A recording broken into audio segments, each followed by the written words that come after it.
Giro Empire SLX, a shoe with laces.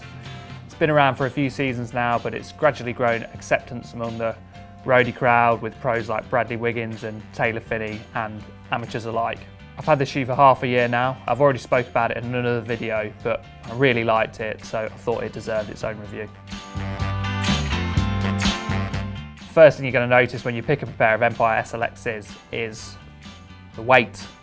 They're very, very light. This shoe in a size 45, and that's with a Shimano cleat, shim, hardware, is 251 grams.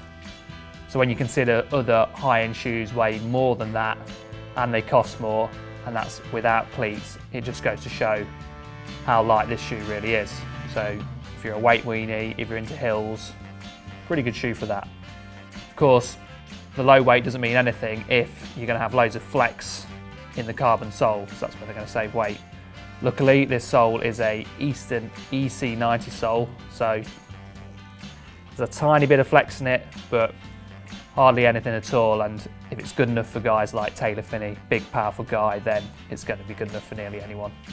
So on to the fit of the shoe. The Empire SLX comes with two soles. It comes with a super light footbed with perforated holes all the way along, but that doesn't have any arch support on it. The other sole, it doesn't have the holes. It's marginally heavier, but we're talking only a couple of grams. But then you get three different types of arch support. You get high, medium and low. All those soles and features come in the box, so you can play around with them till your heart's content to find kind of which one suits you the best. Another cool feature I found on the shoe, and one I wasn't expecting on such a lightweight shoe, is that the heel cup actually has quite a lot of padding. Quite often on these super light shoes, they often skimp on the heels, so they're very, very firm, very thin, without much of a kind of contour to keep that heel secure. But the Giro, that is pretty thick there, and again, it's got a really nice edge running around the inside that you can hook your heel into, so it's a very, very secure shoe. Now on to the kind of elephant in the room, the laces. Do they work? I found basically they work really well. There's a bit of kind of the first couple of times you use them, you just have to learn how kind of tight you pull them. Maybe the first time I found I pulled them really tight, tied them up, set off, and I found they got a bit kind of, feet got a bit hot and sore after a few minutes. So you kind of learn the point that you feel is comfortable for you, but they're really adjustable and you get a really even pressure all the way along the shoe. So it's a really nice secure fit, and whether you're sprinting, climbing, endurance rider, it's going to work really well for you. The laces sit really neatly under a little hook just there. One slight problem I have found with the laces, the more I've used the shoe, is that they've stretched over time, so that once you've tied them in a knot and they slide down under that hook, the laces have been gradually getting further and further and further down till they're almost hanging off the edge of the laces just there. They're not so long as to catch on anything yet, but I could see someone that had a very narrow foot, and if you had to kind of crank it really tight, you might find you want a shorter pair of laces, or just to kind of, I've seen some people that wrap the lace underneath the shoe as well to combat that problem. This lace stretch doesn't occur while you're riding, it's kind of a thing over time, so I never found that the shoe got looser during the rides. I've never suffered with uncomfortably hot feet while I've been riding in the summer, winter, no matter what, so I find it difficult to make a comment on the ventilation. There's a few holes that run down it.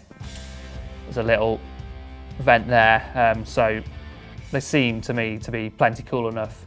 Again, you see a lot of pros using them in incredibly hot races like the Tour of California, racing in Spain and stuff like that, so I think they're plenty well ventilated enough for most people. Another thing I really, really like about these shoes, and again, you don't find it as much these days on super high-end shoes, which I think is a bit of a crime, is the fact that the heel bumper is replaceable, keeping your shoes on the road for a load of time longer. These also came with a spare set of white laces, so once your nice black ones are worn out, you can go super bling and replace them with white laces.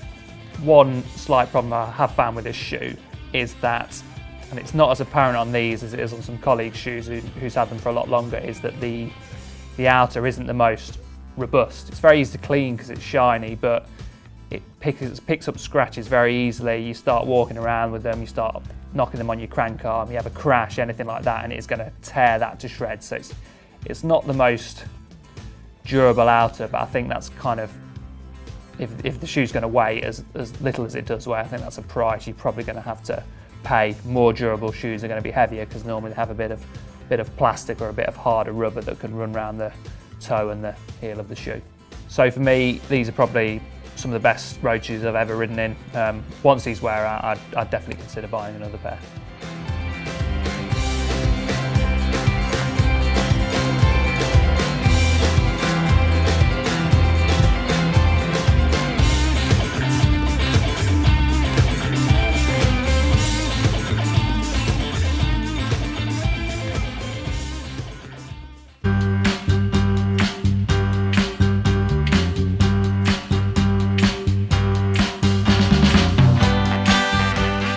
The Giro Empire SLX, a shoe with laces.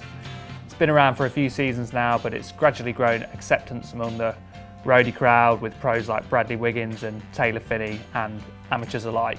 I've had this shoe for half a year now. I've already spoke about it in another video, but I really liked it, so I thought it deserved its own review. First thing you're going to notice when you pick